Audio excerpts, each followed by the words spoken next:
Let's take a look at Transformers UK number 13. This came out in 1985, and they're basically a fortnightly book and then became a weekly book. This has the beginning of a new Transformers story in the UK. This is the second of the new ones. What Transformers comics were in the UK were a combination of UK stories and the American stories running in Marvel Comics. A new Transformer story starts inside Transformers, and this is the classic packaging art for Transformers. Let's take a look at the rest of the cover here. Here's Brawn beating the crap out of guys. I think the whole point of Brawn was that he's small but he's mighty. They show that in the old cartoon and the old comic as well, the American comics. This one's called The Enemy Within. Has Brawn changed sides? There's Jazz and Sunstreaker aghast at what they're seeing. The Enemy Within. Here's Megatron, mega mad. He's got the visor eyes here. This is Megatron, leader of the evil Decepticons, and he is not amused. I love the Kirby crackle around here. That just became ubiquitous. And here we have the credits. Simon Furman, of course, is the scriptwriter. John Ridgway is back on the art here. He's the one that basically set the tone and pace for all the toy adaptations that the UK comics in Marvel UK was doing. Richard Starkings is letter, Gina Hart is colors, and Sheila Krana is editor. So here, Megatron is mad at Starscream for being a traitor. They try to address this in all the comics and stuff, where Starscream is obviously someone they should just get rid of, but they never do. And here, Megatron is threatening Starscream. He shoots at Starscream, and then Starscream relents, like, no, great Megatron, I beg you.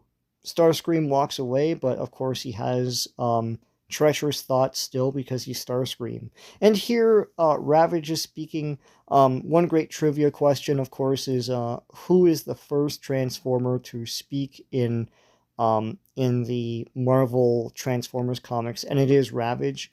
Ravage spoke a lot. Of course, if you're a Beast Wars fan, you don't think anything of that because he spoke a lot in Beast Wars. It was the real Ravage from G1 who spoke. But basically, yes, he can talk here, and he's a loyal subject of Megatron.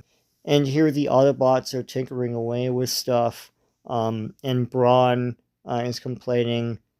Stop complaining, Brawn. I should be finished in a minute. So Brawn gets electrocuted, and they have to stop the machine quickly, and they rip out the cord. And Brawn gets something funny in his head, and here in the right-hand side, you see what's going on in his head. It's like, they won't let me alone. It's warm in here, dark and warm, peaceful. And it's no use. They're getting louder. Leave me alone. Here's Prowl and Bumblebee all wobbly as he's trying to take a look at them. Like, back to work, we'll see. I'm through being used. You'll all find that out soon enough. Once the Autobots attack me, my fellow Decepticons will have to join in the fray, resulting in the total destruction of the Autobots. This will prove me right and give the others no choice but to accept me as their true leader. And Ravage here is recording the whole thing, and Ravage sees all this and tries to make an escape, but like Starscream realizes, oh crap, Ravage is here. And so you see here, it switched from color to black and white. That's typical of these old UK Transformers comics. So now Ravage is discovered and he's trying to escape. And Starscream's like, wait, let's talk. But Starscream turns into his jet mode and tries to stop him by attacking him. Where could he have gone? And then, of course, here's Ravage, surprise, sucker. And then Ravage heads for higher ground, and there's a dead end. Here comes Starscream around the corner, and it's not over yet. I'll tear you wing from wing. So it's Starscream versus Ravage. Starscream shoots at Ravage and blows up the ridge that he's on. A pity, Ravage would have made an excellent ally. Still, I must thank him for one thing.